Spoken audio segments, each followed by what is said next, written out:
Hi Chris here, welcome to my review of the Voyo vBook version 3. So it's a tablet that's very similar to the Yoga 2. It's got a 360-degree hinge and it's running Atom hardware, so it's got the low-end Cherry Trail in it. It's a X5Z8300 and that can turbo up to 1.8 gigahertz, has 4 gigabytes of RAM, 64 gigabyte eMMC drive, and we also have a 10,000 milliamp hour battery, wireless in, single band, and Bluetooth 4, micro HDMI out, and 2 USB 2 ports. So I'll quickly walk you around the laptop. So we have a USB 2 port, 3.5mm headphone jack. This is a SIM card slot. Now, although it has a SIM card slot, there's actually no modem on board, so it doesn't have any 3G or 4G internet access, unfortunately. And we have a volume up and down rocker, power on button, and this is our switch to unlock or lock the keyboard. And just below there is a loudspeaker right here. We have 4 rubber feet on the bottom. And if I quickly move over and show you the right hand side, we have a USB 3 port right here, our power in DC jack, status LED which lights up and flashes blue when it's charging, and when it's fully charged that'll be a continuous blue. And this is the micro SD card slot with my SD card already in there, and a HDMI port there for video out up to 4K 30 Hz there. So the build of the tablet is made out of a plastic paint really that is on there. So it has a matte finish. It's a rubberized paint, sorry, not plastic, but rubberized. We have the Voyo logo, 2 megapixel webcam on the rear, and the hinges here are made out of metal, which is obviously good to see. I don't think they could have gone with plastic because they'd probably break and be too weak there and susceptible to damage. So overall, the weight of the unit, I'll just show you, comes in at 1.64 kilos, so rather heavy, but it is a 13.3 inch laptop. And the thickness, quickly show you, at the thickest point here is 18 millimeters or 0.74 inches.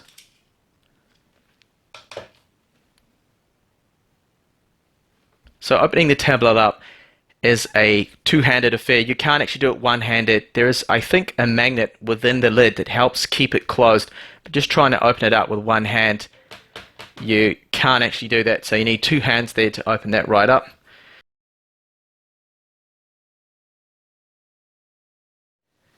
So the 13.3 inch 1080p screen I find to be very bright, and it can also dim right down very low that you can hardly see it in daylight.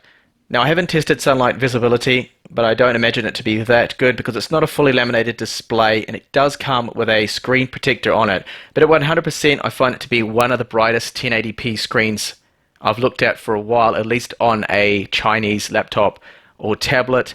And the viewing angles are good, they're not bad at all, and you don't actually see any real pixels unless you look really close. But overall I have no complaints. It's one of the better features of the tablet is the screen itself.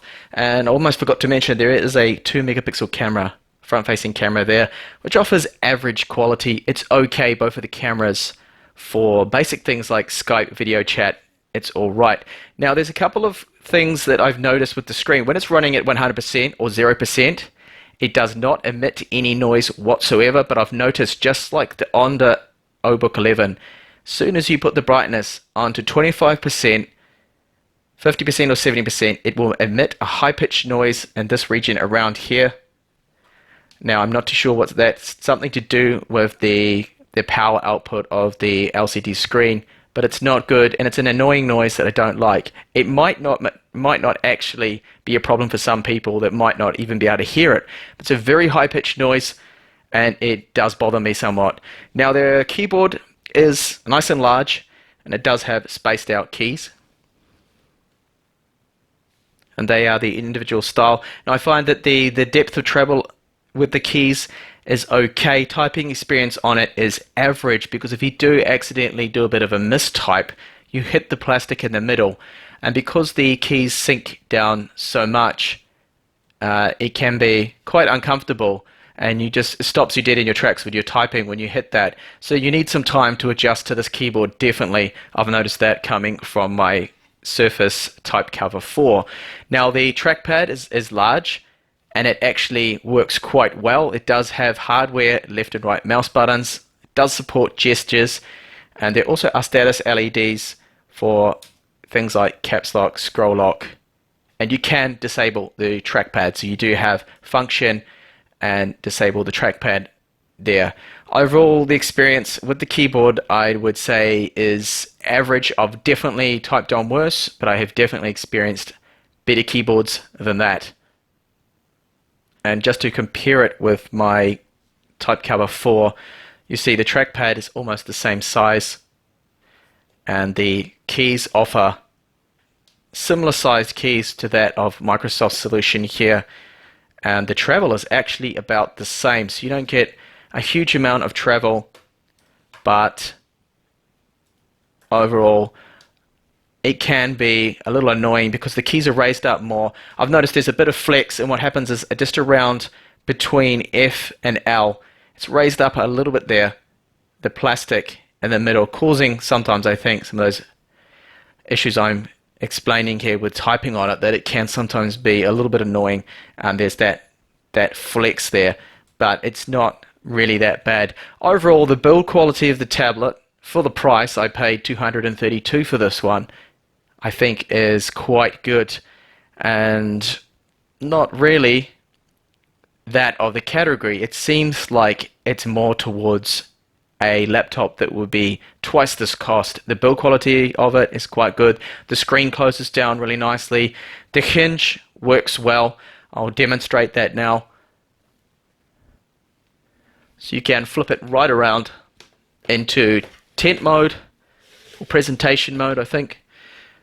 That's tent mode, sorry, presentation mode. If you flip it around like this, you can disable the keyboard, screen auto rotates, and then you have yourself something that could maybe sit it like that on the tray if you're flying, on your seat tray in front of you, and prop it up like that, watch a movie. You've got a nice large bright screen too for watching movies, and you can then flip it right down like this and use it as a rather bulky, heavy tablet, which I personally I don't think I would do that, because it does weigh quite a bit and you start to feel that weight after a while, but it can be used that way.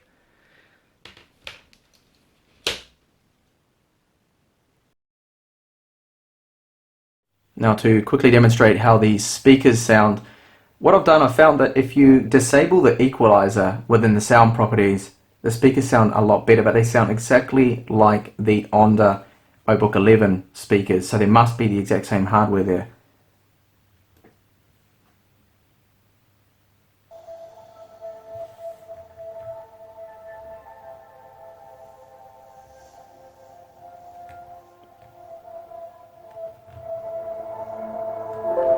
Okay, so 100% volume.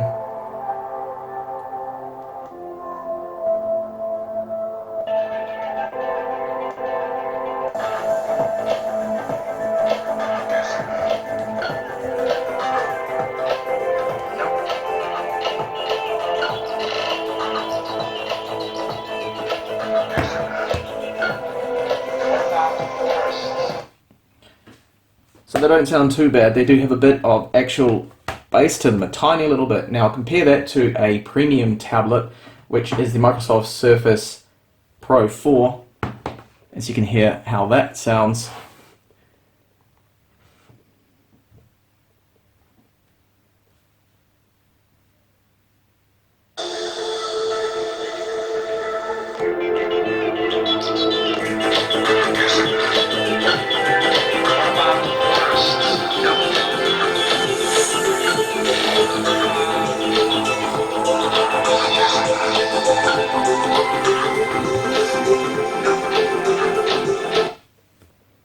And again, the vBook version 3. So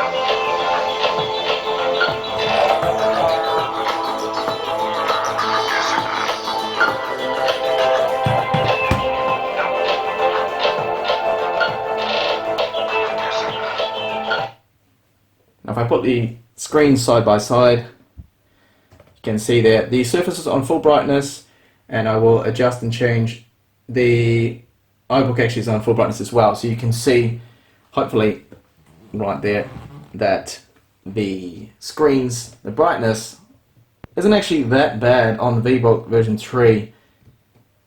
Surface has a far superior screen, of course, fully laminated, and really good viewing angles, and is still quite a bit brighter there, but overall I think the speakers aren't actually too bad, and again the screen not bad at all. Now apart from that high-pitched noise that's coming from the screen depending on the brightness you set, there's also another, what I'd say, more major problem with this tablet, and the fact that I can't get it to come out of sleep sometimes. So you'd put the tablet in sleep, and then you go to bring it out of sleep, and you've got to push the button quite a few times, and come on. There we go. It's going to come out of sleep. Now the longer you leave it, the more trouble I've had trying to wake it from sleep, and also putting the lid down. Now it's actually coming out of sleep, but I think the problem is the screen's not. So the screen won't wake up. The screen stays black because I've plugged in a USB device into the USB 2 port or 3 port, and it's made the beep, the confirmation noise in Windows that it's actually on.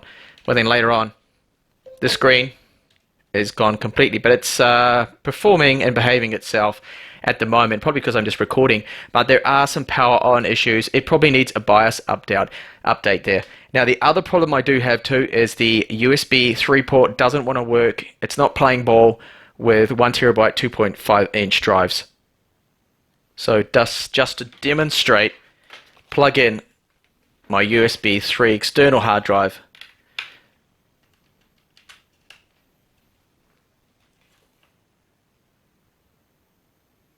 Blue light will come on. That's good. That means USB 3 mode. And then nothing else will happen. And can't open it. Go into my PC and you'll see that it's not there. My micro SD card is there, but the hard drive isn't. If I plug it into the USB 2 port, it works just fine. Don't know what's going on there, but it's another problem that the vBook 11 had as well. So whoever the ODM is of these machines, it seems to be originating from them. And another minor niggle, minor annoyance is the screen. When you're tapping the screen and using it, you see it does have a bit of bounce to it. It's very easy to make it wobble. And this is a problem actually with a lot of laptops and hybrids like this. So as soon as you tap it or touch it, that you can expect it to have a bit of a bounce to it. And I don't really think that's fixable. I think it's just part of the design. You're always going to have that, but it's something to also bear in mind if you don't like that with a touch screen laptop, the fact you're scrolling and that the screen's going to be bouncing around when you tap it or touch it. Something else to consider. So it does come bundled with a rather cheap and useless active stylus. Now it has a battery in it, and there's a tiny little button at the top. You can see next to the micro USB port there. That's used for charging it. And you push that button, hold it down, it will light up, and there'll be a small stylus LED here flashing. Now to show you how accurate, or should I say inaccurate, the stylus is. Oh, the tip, by the way, is metal, so it will scratch up the screen quite a bit when you're using it. So now if I go along here, and I just did a small test before, writing here, it seems to be relatively fast. Accuracy is okay, for example, like minimizing and maximizing things. It's not too bad there. But if I go to draw now, just draw a straight line, it doesn't seem to have proper palm rejection. So if I put it up here and then try and... Okay, there is an element of palm rejection there, but overall, I'll just try now and write, for example, hello, and see how that works. So, hello is okay. If you don't lift the tip hop off the screen, it will actually continue writing. So, I mean, it's okay, bit laggy, very average stylus experience. No pressure points whatsoever in it, so it's just the one set pressure level. It's not like the Wacom or the Intrigue styluses that have various different pressure levels. So I tested out the speeds of the internal 64GB eMMC, and it's not particularly fast. Now, according to Device Manager, it's a generic N card, and in my experience on opening up many P's tablets, that is actually probably a Bwin or 4C brand. They are the cheapest flash cards you can get for eMMC storage, and the problem is this really, and that's the 4K random read and writes. The write speed is particularly low, so when you're installing applications it's going to take a lot longer than normal. But day-to-day general usage, I'm not actually noticing it slow down Windows 10 at all from that. And the micro SD card speeds quite good that support high-speed cards. I was transferring the 3D Mark benchmark files over a gigabyte, and the speeds were around 65 average transferring that over, so it's good to see that at least it supports the higher speed cards there. Now, other benchmarks that I ran, the usual, most of these benchmarks have actually come out particularly good. Now, the CloudGate score is probably one of the highest I've seen for the Atom X5 Z8300. And the Geekbench 3 score slightly higher than normal. Now, I'm not too sure why, but it could be because this is a 13.3 inch laptop. Maybe got a little bit more or less restrictions, I should say, when it comes to power limits and thermals. PC Mark 7 score.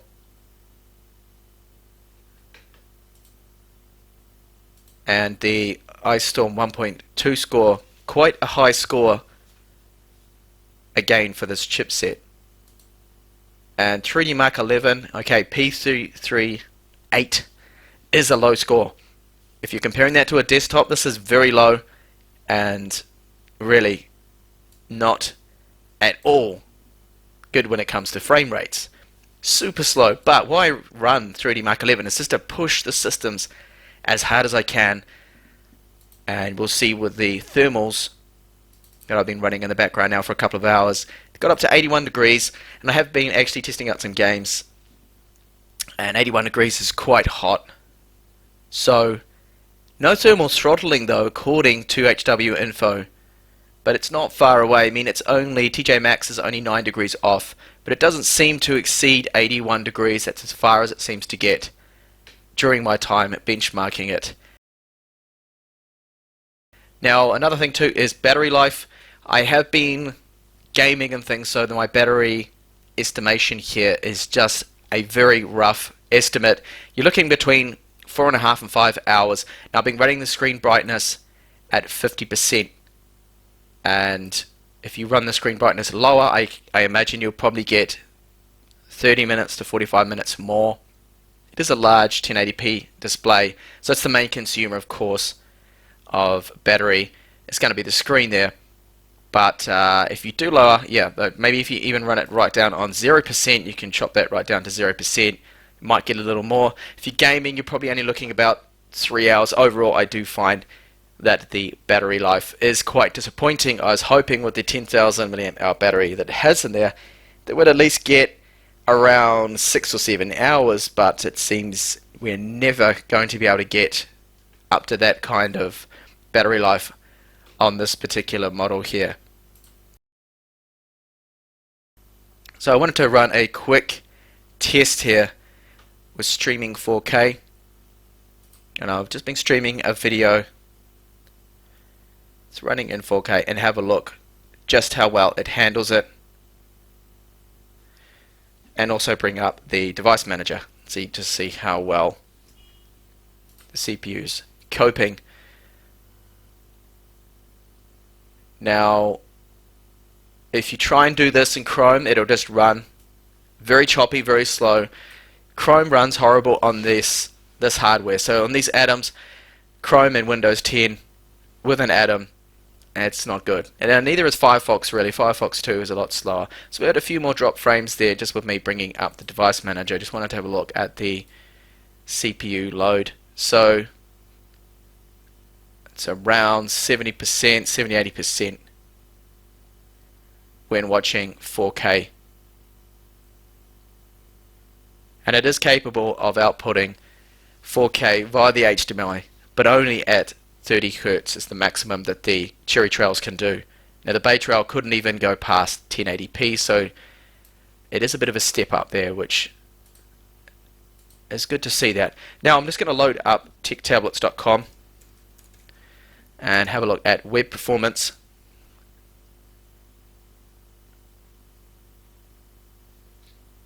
Now if I use my finger on the screen, scrolling, as always in Edge, it's very smooth, runs well.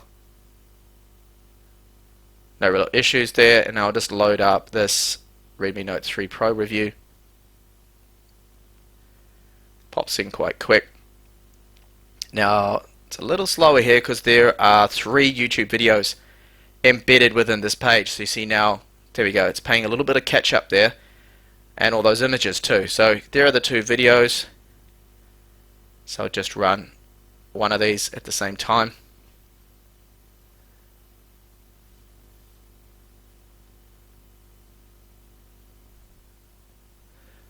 So it still seems relatively fast and smooth, so you're not going to have really any problems, I think, doing light tasks like running, office stocks, using the internet, YouTube, browsing. That's the kind of things that the Atoms handle just fine.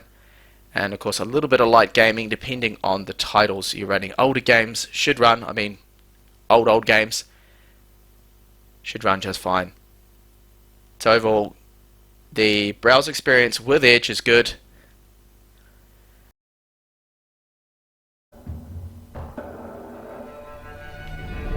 Quick test of League of Legends.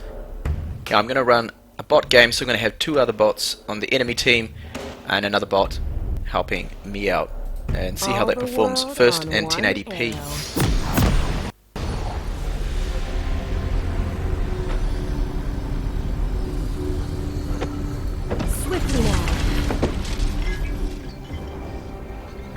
So this first is the default setting 1080p, and that is far too demanding. We're only getting 16 frames per second, so I'm going to have to lower the video settings down to very low. Still keep it at 1080p. 30 seconds until minions spawn. So we've gone from 14 frames per second now up into almost 30, so that's a lot better. Of course, once all the minions spawn and we have the other bots on screen, I imagine the frame rate is going to drop significantly. And moving around the map, that is fluid enough.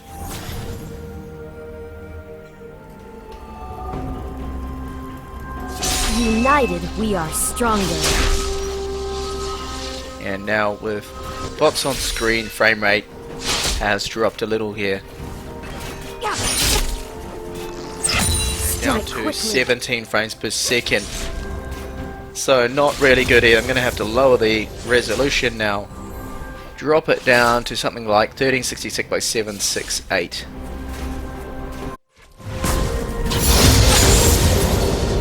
And now our frame rate has jumped up to 30 frames per second. So you definitely want to lower the resolution. Counter-Strike Global Offensive, going to run it on the lowest settings.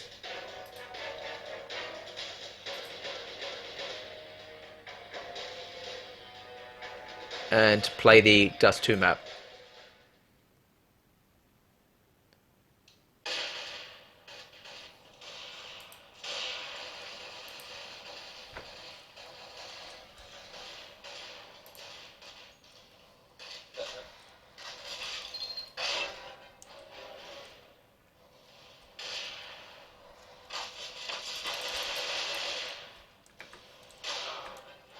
Yeah, he managed to kill one, but then died. It's free for all, I think. Pretty sure it is.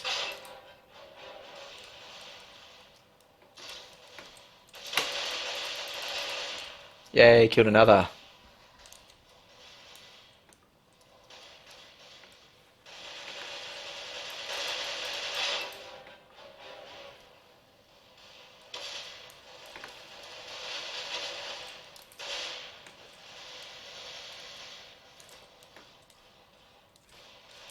So frame rate is average, it always seems to be below 30, dropping down to about 18 then, so it runs quite slow.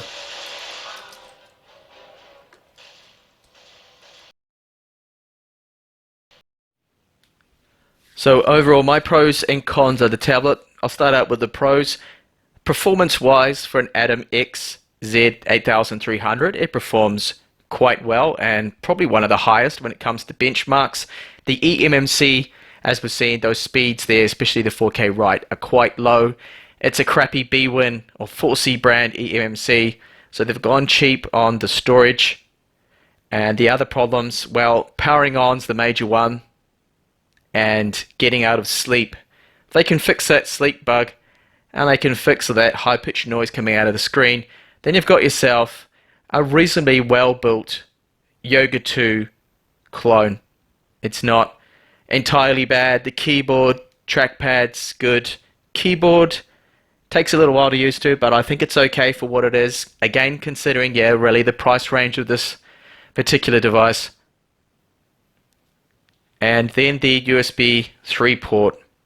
That's a bit of a problem for me personally. I like to use USB 3 devices that I have at USB 3 speeds. That's why I have them. I don't want to be limited to USB 2 speeds. Okay, the eMMCs are not really fast enough to keep up, but the read speeds are. So when you transfer files from this device over to your external hard drive, you still want USB 3 speeds. Now this particular model will actually be coming out with the Skylake Core M3 6Y30. That's the same chip that's in the Surface Pro 4 M3 version. It's quite a powerful fanless chip, and that's going to be in this exact same housing. So that's going to be interesting, but if Voyo can't fix those problems with the power on, the screen noise, and USB 3 ports, I can't honestly really recommend it. So I'm not too sure whether I'm actually going to get that model to test out the Skylake model of the vBook version 3. So all in all, I think this is one to avoid for now. If Voyo can fix the problems, or if you must have this design, I mean I do like the design of it and the build, and if you must have it, then expect problems. Thank you so much for making it this far in the review, and hopefully see you back in the channel with more up and coming reviews on Chinese tech. Bye for now.